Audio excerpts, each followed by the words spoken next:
आज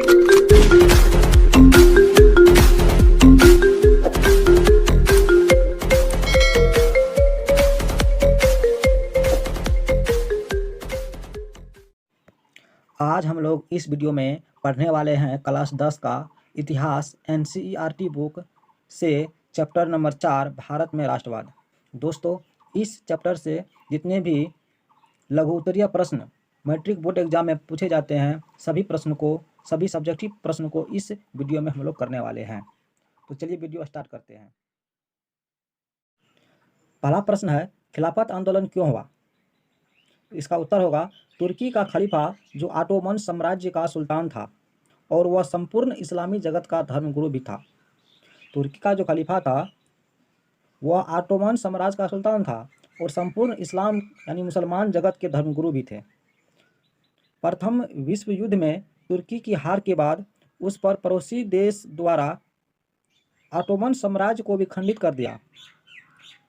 इससे भारतीय मुसलमानों में आक्रोश पैदा हुए। इसी के साथ खिलाफत आंदोलन शुरू हो गई।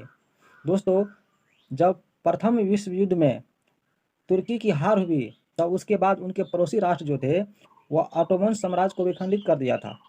इससे भारतीय मुसलमानों में आक्रोश पैदा हुई। इसी के साथ खिलाफत आंदोलन शुरू हो गई। तो चलिए अगला प्रश्न देखते हैं। दूसरा प्रश्न है, रोलेट एक्ट से आप क्या समझते हैं? तो इसका उत्तर होगा, रोलेट एक्ट 2 मार्च 1919 को पारित हुआ था। यहाँ पर एक ऑब्जेक्टिव क्वेश्चन बनता है कि रोलेट एक्ट कब पारित हुआ था?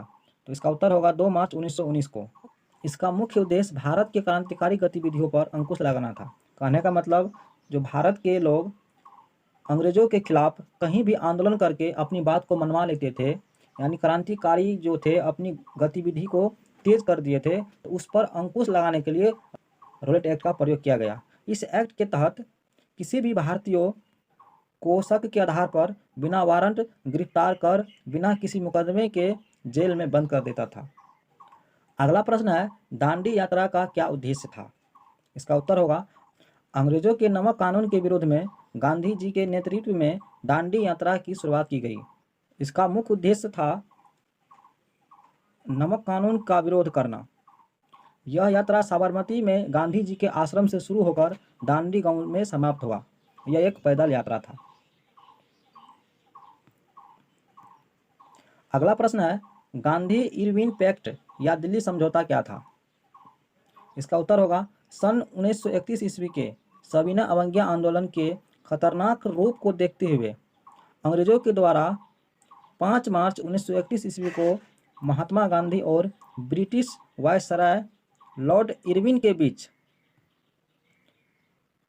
एक समझौता हुआ जिसे गांधी इरविन पैक्ट या दिल्ली समझौता कहा जाता है। इसका मुख्य उद्देश्य आंदोलन को समाप्त कर अपना शासन बचाना था। अगला प्रश्न है, चंपारण सत्याग्रह का संक्षिप्त परिचय दें। इसका उत्तर होगा, चंपारण सत्याग्रह 19 अप्रैल 1917 में बिहार के चंपारण जिले में किसानों के हित के लिए किया गया था। यहाँ से भी एक ऑब्जेक्टिव क्वेश्चन आता है कि चंपारण सत्याग्रह कब पारित हुआ था? तो 19 अप्रैल 1917 को बिहार के चंपारण में। इसका नेतृत्व महात्मा गांधी ने किया था। बिहार में नील की खेती के लिए अंग्रेजों के द्वारा 3 कठिया प्रणाली लागू की गई थी। इसके अनुसार प्रत्येक किसान को 3/20 हिस्से, कहने का मतलब कि 20 कट्ठे जमीन में 3 कट्ठा उसे नील की खेती करनी होती थी।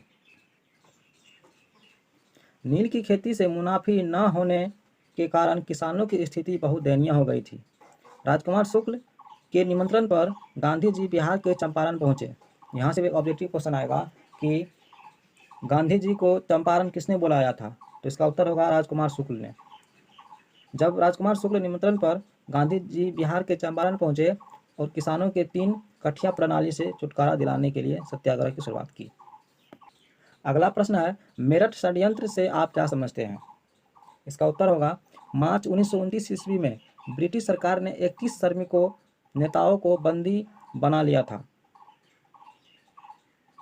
हमारे भारत के जो श्रमिक लोग, किसान लोग थे और नेता जो थे, वह 31 श्रमिकों और नेताओं को बंदी बना लिया था तथा मेरठ लाकर उन पर मुकदमा चलाया। इसमें 3 ब्रिटिश साम्यवादी थे। इन तीनों ब्रिटिश कम्युनिस्टों को भारत से निष्कासित करने का विधेयक तैयार किया। इसे ही मेरठ षड्यंत्र कहा जाता है। अगला प्रश्न है, all Indian trade union Congress की स्थापना क्यों हुई? इसका उत्तर होगा 31 अक्टूबर 1920 ईस्वी को चितरंजन दास के सुझाव पर all India trade union Congress की स्थापना की।